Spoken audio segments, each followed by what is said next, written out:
Los primeros marxistas liberales, Marx y Engels. Las ideas de Adam Smith fueron acogidas ampliamente de 1776 a 1790, año de su muerte, periodo en que se publicaron 5 ediciones de su libro.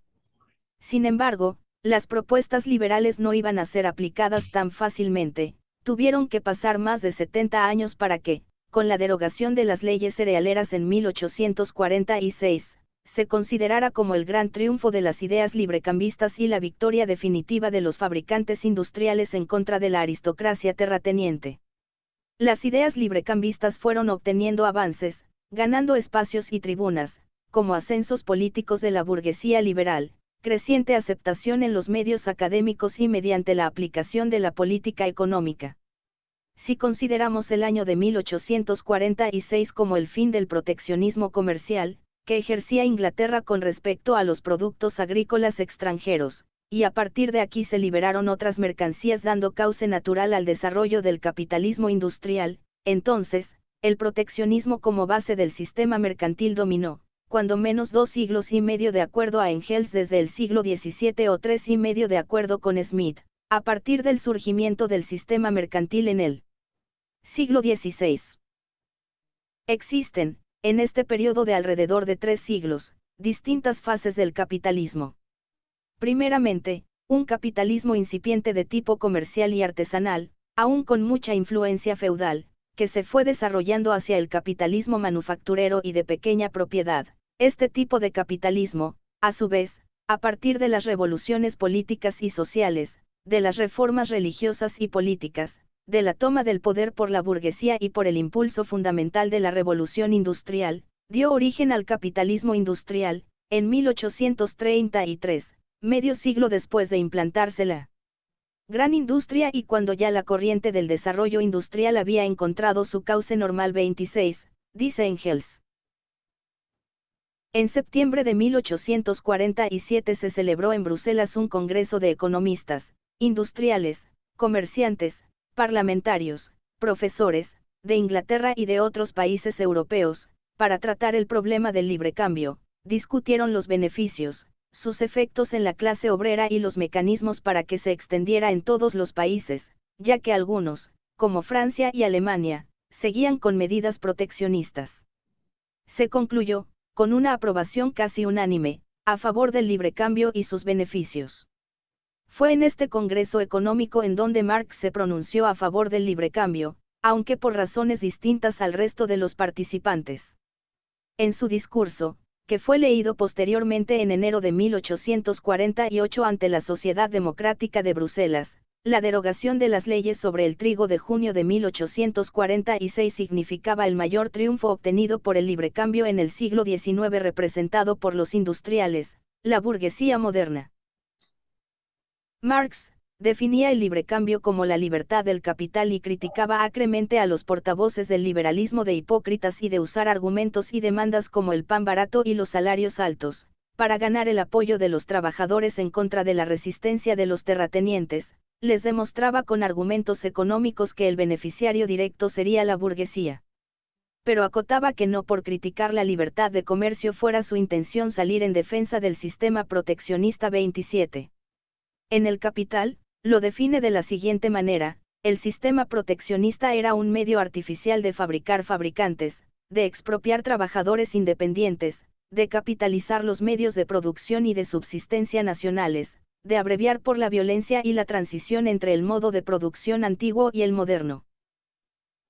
El proteccionismo, junto con el sistema colonial, las deudas públicas, los impuestos y las guerras comerciales los definía como vástagos del periodo manufacturero, que tuvieron un crecimiento gigantesco durante la infancia de la gran industria 28.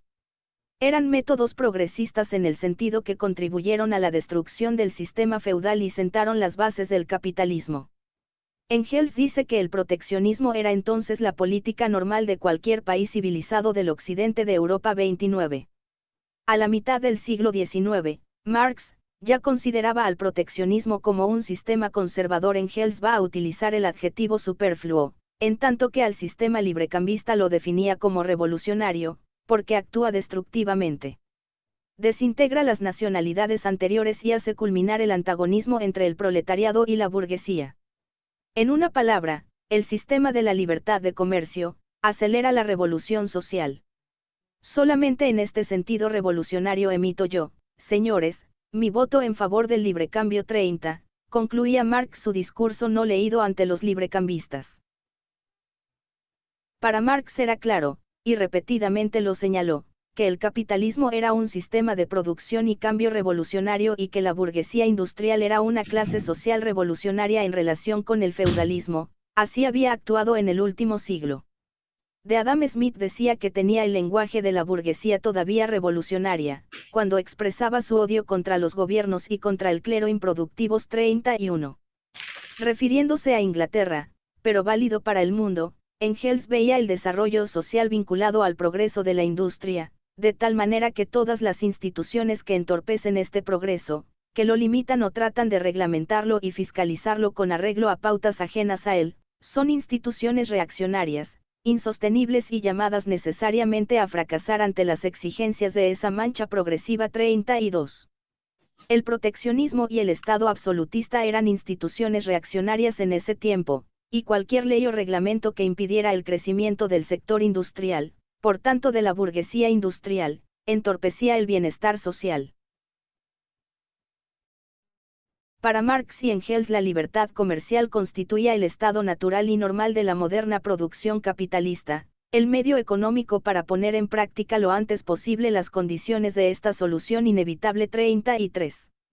Solamente bajo el librecambio podían desarrollarse plenamente las inmensas fuerzas productivas y en este sentido la burguesía ya dominante del poder político tenía que impulsar el progreso capitalista, porque de ello dependía su existencia. En el Manifiesto Comunista de 1848 hay una afirmación rotunda que sigue teniendo plena validez. La burguesía no puede existir sino a condición de revolucionar incesantemente los instrumentos de producción y por consiguiente, las relaciones de producción, y con ello todas las relaciones sociales 34. Marx lo dice en el momento en que el librecambio comercial tenía carta de ciudadanía en Inglaterra y se esforzaría la burguesía inglesa en atravesar las fronteras de la Europa continental con su artillería pesada, que eran mercancías de bajos precios, debido en parte a la abolición de los aranceles al trigo y a las materias primas que habían disminuido los salarios y otros componentes del capital constante. Inglaterra, el taller del mundo, pretendía irradiar el nuevo sistema al mundo civilizado. Los capitalistas estaban preparados para comerciar sus mercancías a cambio de dejar entrar el trigo continental. ¿Y cuál era la situación que los librecambistas decían que tendría la clase obrera? Si se importaba libremente las materias primas, disminuirían los precios de los productos manufacturados, que podrían ser exportados más baratos y por tanto se incrementaría la producción y la demanda de fuerza de trabajo, lo que aumentaría los salarios y disminuiría el precio de los productos alimenticios de los trabajadores. El desempleo en una rama se compensaría con la ocupación e inversión en otra. Eran argumentos para ganarse a los trabajadores como aliados en la lucha contra los terratenientes. Los fabricantes ingleses eran la clase dirigente y sus intereses particulares, por el momento, representaban los intereses nacionales 35.